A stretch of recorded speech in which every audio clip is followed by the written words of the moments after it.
as we conclude this series, this marathon of Moshiach Midas, right, I make a final request to join us in our campaign, trainingpostgame.org, and to help us provide leadership for the next generation.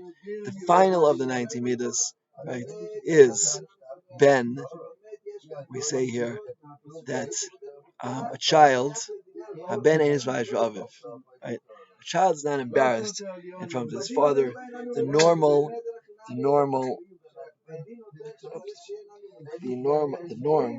normative behavior is the child is embarrassed in front of his father, and that's a good thing. And that helps a child to humble himself to his father and to be a proper son.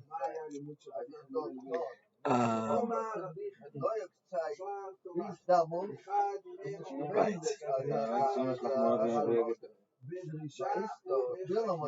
Right. And this is the natural tendency of a child, of a son, to be embarrassed in front of his father. And that's embarrassment that can help him to humble himself, so he should be able to accept the Messiah. Right? When we say, when Ashkenazim say Al Chet and Yom Kippur, they say Al Chet she Zilzlu Morim, right? Right? That Al Chet that you Mizalzel in our Horim and Morim, right? That's one. And the second thing is on Zadon Omezit, right? The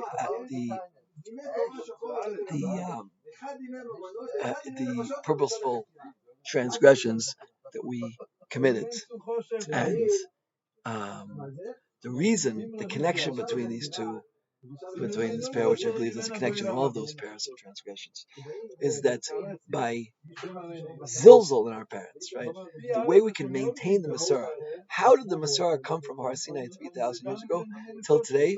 We have the same Torah Sheba'al Peh. There was no art school around 1,000, even 200, 300 years ago. There was no art school around. How do we manage to maintain the Masorah for so many years? And the answer is that when we can, we try, right? Whenever we can, we try, and we try to the best of our ability to pass the Torah down in the way that it's meant to be passed down from generation to generation, with no alteration, with no change. But for that to happen, there has to be a covenant. There has to be an honor. The children have to honor their parents. That's why Scheinberg told me once, many people don't do it, but it's very, very chashuv. It's very, very significant if a child can stand up for his parents, because that shows that he's humbling himself towards his parents, and that helps him to accept So, as we mentioned in the beginning of this share, the words of the Yad Ramah, incredible words here. The Yad Ramah, who lived almost 1,000 years ago, says, "Tamani lefi simanim alalu." I'm astounded by these simanim, right? Ma ein ben David ba. Why hasn't he come yet? Yeah? Why hasn't he come yet? Right?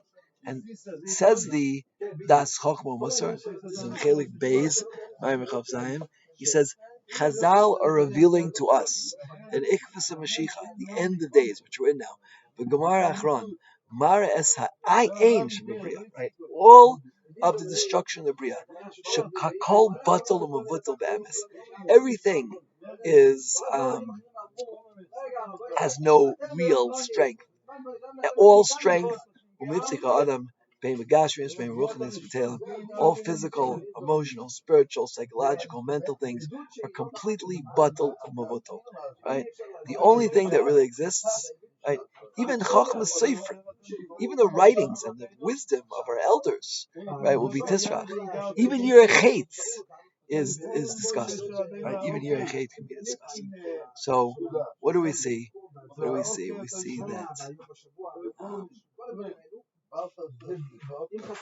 that the one thing that we have left to rely on is Avinu Sheb'Shamayim.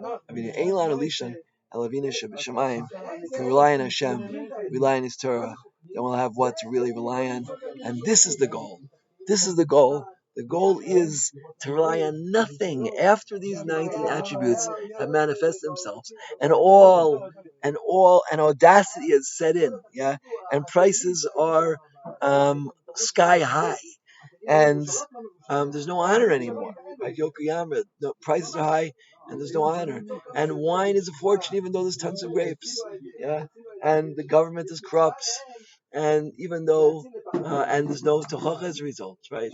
And all of the other attributes that come along with Chavod Mashiach. Right? We can count. We can count all of these. If we count all of these attributes, then we'll understand that we're here. We're seeing it. Look around. Go into the street. Get on the bus. Get on the subway. Walk in the street, and you'll see that there is audacity, right? And children are not respecting their elders. When we got on the plane, right? I heard one of the workers on the plane saying, "How can it be that this girl speaks to her mother like this?" She was a non-Jew watching people, people get onto an El Al flight.